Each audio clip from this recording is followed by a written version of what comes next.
नमस्कार, आप देख रहे हैं न्यूज के लाइव भरोसे की पहचान। बिहार में शराबबंदी के बीच मोतिहारी से आई ये तस्वीरें बेहद विचलित करने वाली हैं। तुर्कौलिया इलाके में पसरा मातम चीख चीख कर पूछ रहा है, आखिर ये जहर गांव की गलियों तक पहुंचा कैसे? पूर्वी चंपारण के मोतिहारी में जहरीली शराब से 7 लोगों की मौत ने पूरे इलाके में सनसनी फैला दी है। एसआईटी जांच में सामने आया है कि पिपरा कोठी से शुरू हुआ ये नेटवर्क तस्करों और सप्लायर्स की कई परतों से होकर गांव-गांव तक पहुंचा। पुलिस ने 700 लीटर जहरीली स्प्रिट बरामद की है, जिसमें मेथनॉल होने की पुष्टि हुई है। तस्कर कन्हैया, राजा, खलीफा और सुनील शाह के जरिए ये खेप मुख्य तस्कर नागा राय और जम्मू बैठा तक पहुंचाई गई। सबसे चौंकाने वाला खुलासा तब हुआ जब परसौना का चौकीदार भरत राय खुद इस नेटवर्क का सुरक्षा कवच बना हुआ था। मोतिहारी एसपी स्वर्ण प्रभात की कार्रवाई के बाद थानेदार सस्पेंड है और चौकीदार जेल में है। सावधान रहिए, क्योंकि ये सिर्फ शराब नहीं, सीधा मौत का जहर है। आगे सुनिए जनसुराज नेता की प्रतिक्रिया। 3-4 किलोमीटर के अंदर बहुत सारे लोग जहरीली शराब पीने से उनकी मौत हो गई है। तो एक बार फिर से हमें वो बात याद आई जो जनसुराज बहुत पहले से कहती आ रही है। शराबबंदी केवल कागजों में है, घर घर शराब बिक रही है और बट रही है। लेकिन जो गरीब हैं, जिनको इतनी महंगी शराब अब नहीं मिल सकती, उनको फंसाने के लिए जो जहरीली शराब बेचने वाले हैं वो लोग अपना धंधा चलाए हुए हैं और इसमें फंसते वही हैं जो बहुत ज़्यादा गरीब हैं। मुझे नहीं मालूम कि सरकार कब जगेगी, कितनी और मौतें होंगी उसके पहले सरकार जगेगी।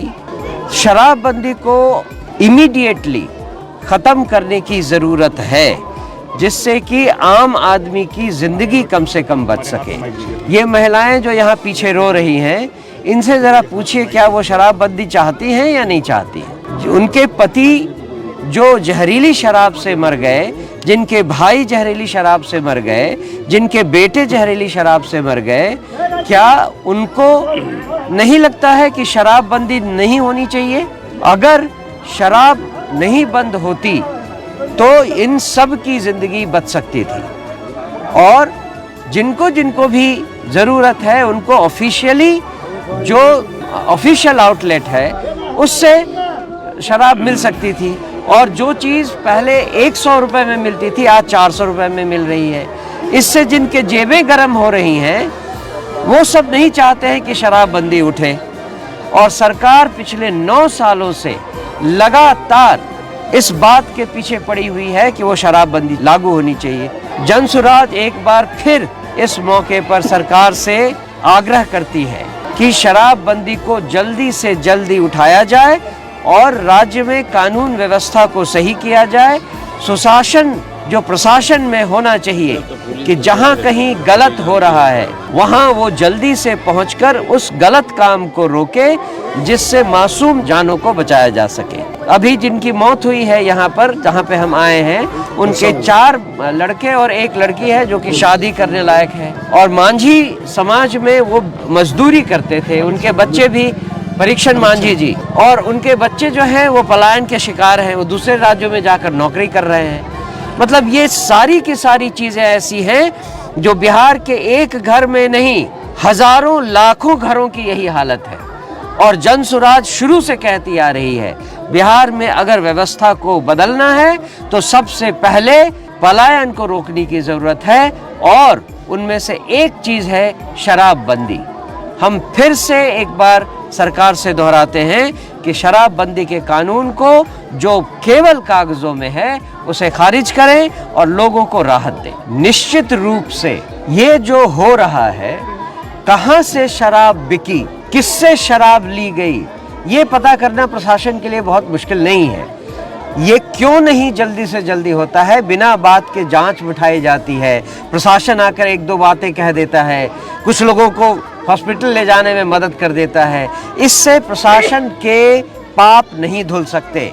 प्रशासन को अगर एफिशिएंट दिखना है तो उन्हें जल्दी से जल्दी ये पता करना चाहिए कि ये जो 40-44 लोग विभिन्न हालतों में हैं, 5-7 लोग मर चुके हैं, उसके पीछे कौन है जो इस तरह के जहरीली शराब को बेचने का धंधा कर रहे हैं। पुलिस को और प्रशासन को दोनों को चौकस रहने की जरूरत है। और दूसरा, शराब बंदी निश्चित रूप से ये सरकारी कमजोरियों का फल है और हम चाहते हैं कि सरकार जब शराबबंदी हटाए तो उसके साथ साथ पुलिस और प्रशासन को भी चाक चौबंद करने की जरूरत है। इस पर कोई शक नहीं। अध्यक्ष जी, धन्यवाद। इस पर इससे 3 साल पहले भी यहाँ मृत्यु हुई थी शराब पीने से। 44 लोगों की मृत्यु हुई थी 2023 में इसी गांव इसी क्षेत्र में इसी थाना अंतर्गत। और आप अभी सोच इस कर तरह की घटना घटी है तो क्या आप सोच कर देख लीजिए कि 3 सालों तक भी सरकार की नींद नहीं खुली है और इस बीच में चुनाव आए, लोगों ने वोट भी किया, लेकिन जनसुराज के समझाने के बावजूद लोगों की समझ में ये बात नहीं आई कि बदलाव किसे कहते हैं। अगर पुरानी सरकार रही तो जिंदगी वैसी ही चलेगी जैसे 44 मौतें पहले हुई थी। इस बार फिर से लगभग 44 लोग ही हैं जो जीवन और मौत से जूझ रहे हैं। हर अपडेट अब आपकी स्क्रीन पर फाइल लाइक, जॉइन, शेयर और सब्सक्राइब करें न्यूज़ के लाइव।